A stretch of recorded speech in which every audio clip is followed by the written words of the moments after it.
اس سے بہت سارے مسئلے حل ہوتے ہیں, سمجھ رہے ہو. یہ جو باطل فرقے ہم سے مطالبے کرتے رہتے ہیں, میں بار بار ایک مسئلے کو چھیڑتا ہوں, اسی مناسبت سے آج چھیڑ لوں گا. اکثر ایک سوال پوچھا تھا, تو قضاء عمری کی کیا دلیل ہے اسلام میں؟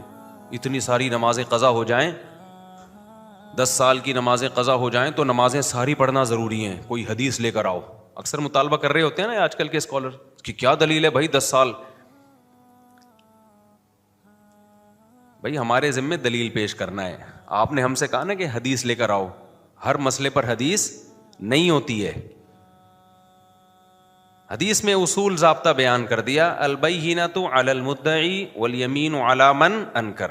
جو دعویٰ کرے گا دلیل اس کے ذمے ہے, یہ حدیث میں آ گیا.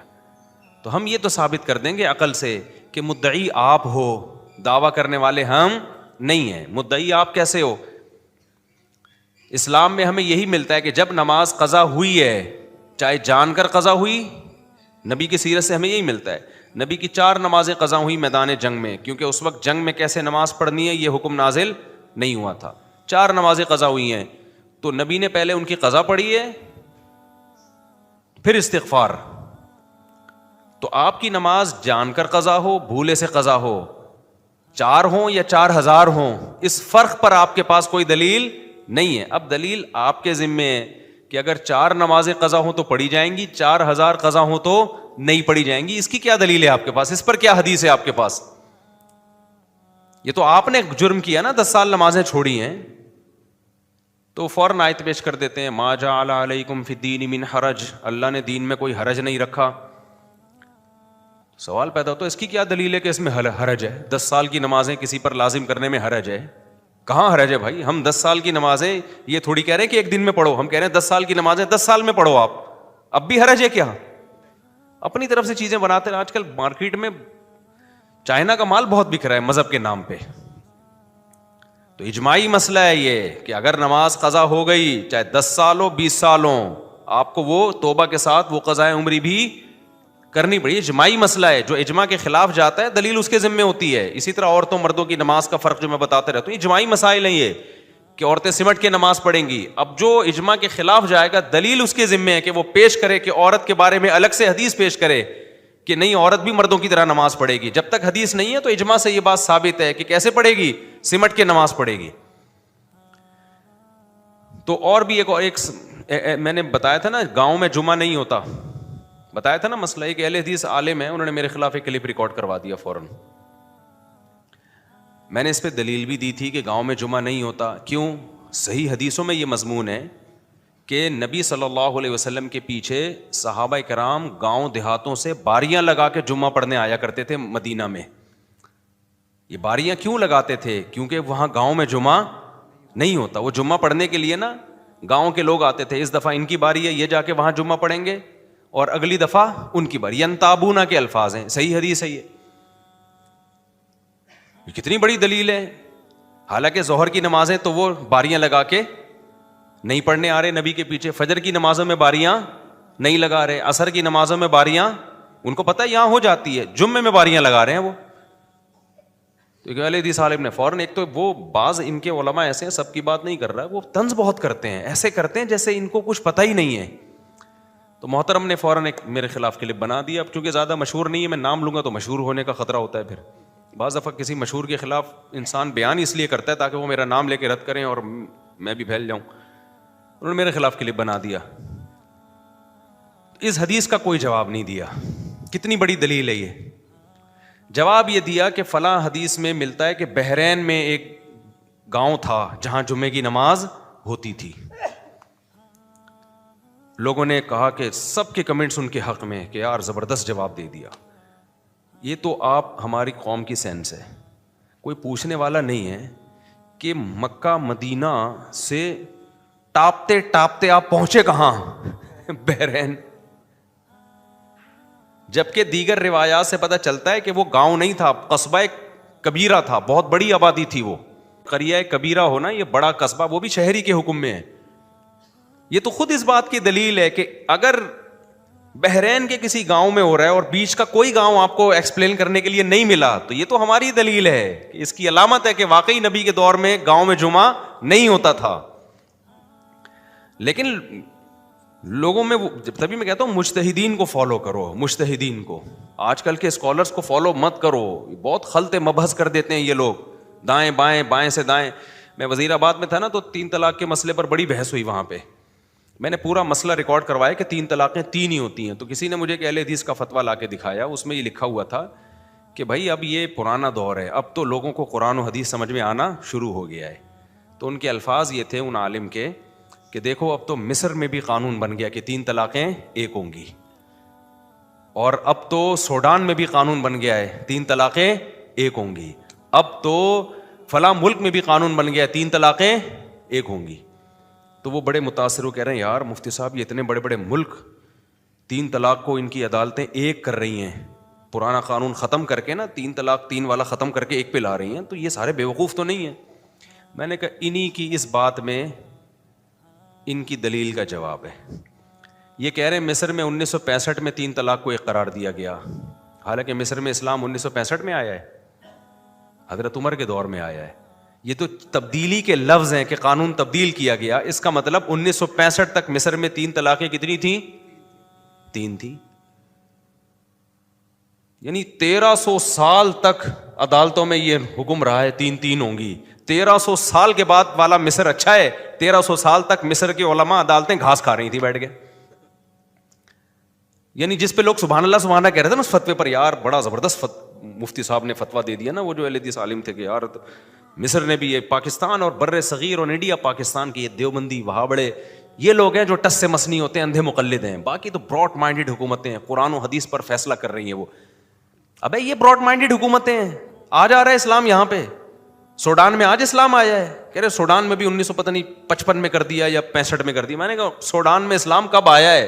اس وقت تک تو 3 تھیں، اب جا کے کیا ہو رہی ہیں؟ ایک ہو رہی. یہ خود اس فتوے کے غلط ہونے کی دلیل ہے. کوئی غیر مسلم اسلام قبول کرے گا، بولے گا 1200 سال سے گھاس کھا رہے تھے کیا؟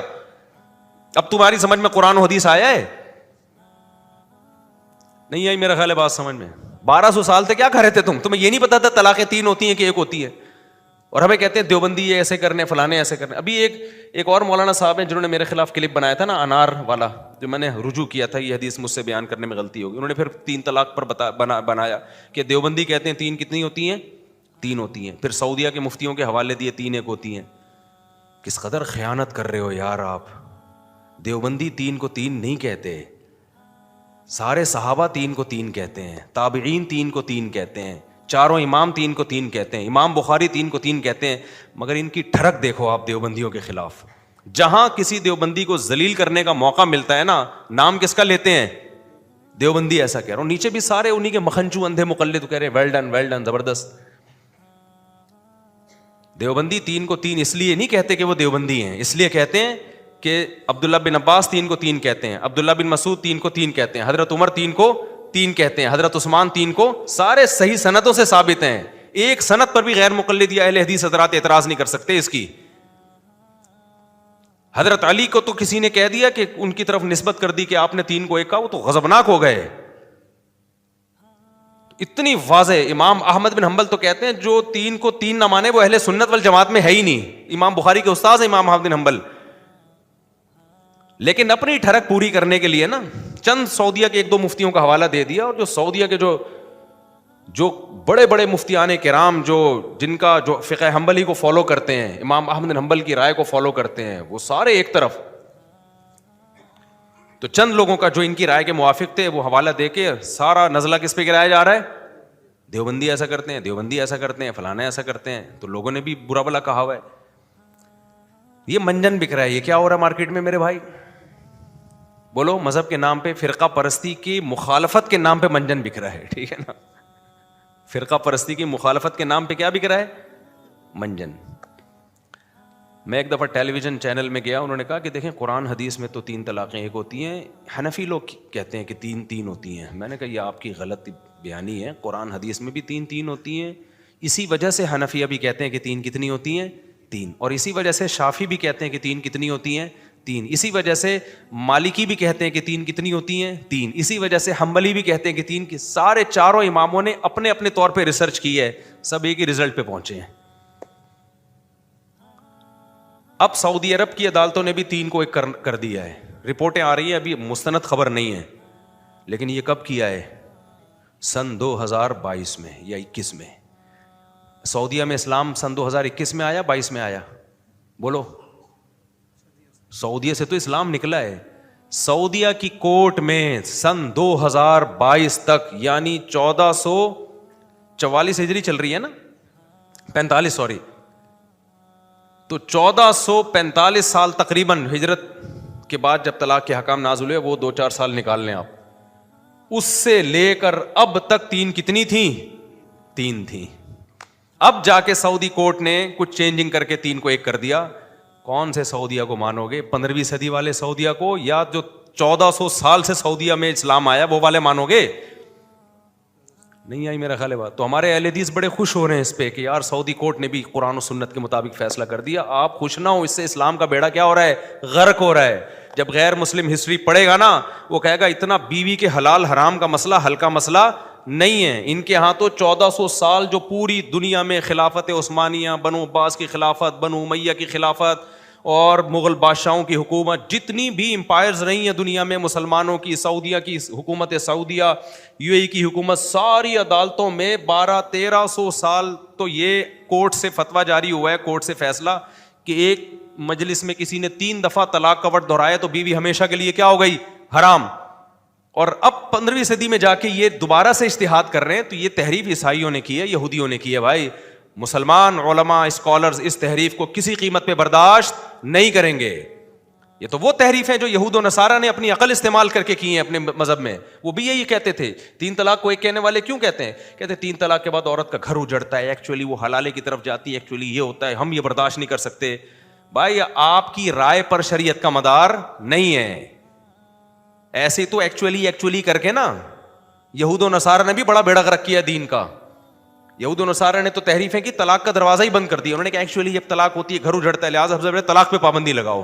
انہوں نے تو پھر 4 شادیوں سے بھی زیادہ ان کے مذہب میں اجازت تھی. انہوں نے کہا ایکچولی جب ایک بیوی کے بعد دوسری آتی ہے, پہلی کو تکلیف ہوتی ہے, پادریوں نے 2 شادیوں پر کیا کر دی؟ پابندی لگا دی. یہ تو اسلام کا حسن ہے کہ یہ تحریف علماء ہونے نہیں دیتے. سمجھتے ہو کہ نہیں سمجھتے ہو؟ علماء یہ تحریف نہیں ہونے دیتے. وہ آواز اٹھاتے, بولتے ہیں ہم نہیں مانیں گے اس تحریف کو. بھائی قرآن آج تھوڑی آیا, صدیوں سے جو آ رہا ہے, اور اسی وجہ سے ہم چاروں اماموں کی اتباع کا حکم دیتے ہیں تاکہ آپ ٹریک سے ہٹے نہیں. قرآن و سنت کے نام پہ آپ کو کوئی بھی منجن بیچ کے نا ٹریک سے ہٹا دے گا. اس وجہ سے ہم اس کی پابندی کا حکم دیتے ہیں کہ اس کو پکڑ کے رکھو. سمجھتے ہو بات کو؟ میرے موضوع سے ہٹ رہا ہوں میں, لیکن وہ بات چل رہی تھی نا کہ آپ کی مطلب کی دلیل تھوڑی دی جائے گی. دلیل وہ دی جائے گی جو جس کے تصور سے کسی دوسری چیز کا تصور لازم آ رہا ہے. اور کہیں بھی قرآن میں نہیں ہے 3 طلاقیں ہوتی ہیں, کہیں بھی حدیث میں نہیں ہے. یہ مسئلہ میں اس لیے بار بار ریپیٹ کرتا ہوں کہ لوگ آج کل دے رہے ہیں طلاقیں, اور طلاقیں دینے کے بعد پھر وہ باتیں کر رہے ہوتے ہیں, فلاں سے فتویٰ لے آؤ, فلاں سے فتویٰ لے آؤ. زبانوں پہ کنٹرول کرو میرے بھائی. اللہ نے جب کوئی نظام بنایا نا, بہت سوچ سمجھ کے بنایا ہے. انسان کی عقل وہاں تک نہیں پہنچتی جہاں اللہ کا قانون پہنچتا ہے. ہمیں لگ رہا ہوتا ہے کہ 3 طلاقیں دینے سے عورت کا گھر برباد ہو رہا ہے, لیکن اس میں بہت ساری مصلحتیں ہیں جو اسلام چاہتا تھا. ناجائز ہے طلاقیں دینا اکٹھی, لیکن اللہ نے نافذ اس لیے کیا ہے کہ اختیارات اللہ نے مرد کو دیے ہیں طلاق دینے کے, مرد کو دیے. عورت کی جان چھوٹنا اسلام میں مرد سے آسان نہیں ہے. یہ عدالتی خلا ولا تو بکواس ہے, بالکل فضول چیز ہے یہ, اس کی کوئی شرعی حیثیت نہیں ہے. بار بار کہتا ہوں, جج اپنی بیوی کو طلاق دے سکتا ہے, دوسروں کی بیویوں کو طلاق نہیں دے سکتا. فضول چیز ہے بالکل. کچھ دن پہلے ایک بہت بڑے جج سے میری ملاقات ہوئی, میں نے کہا یہ بکواس ہے, یہ فضول ہے, یہ طلاق ولا کے جو آپ لوگ دے رہے ہو نا کورٹ میں بیٹھ کے. بڑے جج تھے, تو تھوڑی سی بحث بھی ہو رہی تھی ان سے میری. وہ کہہ رہے ہیں ایکچولی ہوئی. میں نے کہا ایکچولی نہیں ہوتا. آپ بول دو یہ اسلام نہیں ہے, یہ پاکستان کا قانون ہے, اسلام کا لیبل نہیں لگاؤ, آپ اسلام کا لیبل نہیں لگاؤ. تو یہ کوئی نہیں ہوتا ایکچولی. جس کی بیوی ہے وہی سالہ طلاق دے سکتا ہے, اس کے علاوہ کوئی نہیں دے سکتا. جج وج نہیں دے سکتا طلاق, چند صورتوں کے علاوہ. وہ میں بار بار بتاتا رہتا ہوں. بے تحاشا مار پیٹ, بالکل ہی نان نفقہ بنیادی نہیں دے رہا, نہ رکھ رہا ہے نہ چھوڑ رہا ہے. بعض لوگ شادی کر کے نکل گئے باہر, 4 سال بیوی کو پتہ ہی نہیں ہے. بیوی رابطہ کر رہی ہے, بھائی یا تو مجھے رکھو یا چھوڑو, کچھ کرو. کہنے نہ چھوڑوں گا نہ رکھوں گا. یہ سچویشن میں پھر شریعت نے کچھ رائٹس دیے عدالت کو. نارملی یہ بولو نہیں ہوتا. تو خیر, اب ایکچولی کر لو گے تو اس میں بھی بہت کچھ ہونا شروع ہو جائے گا.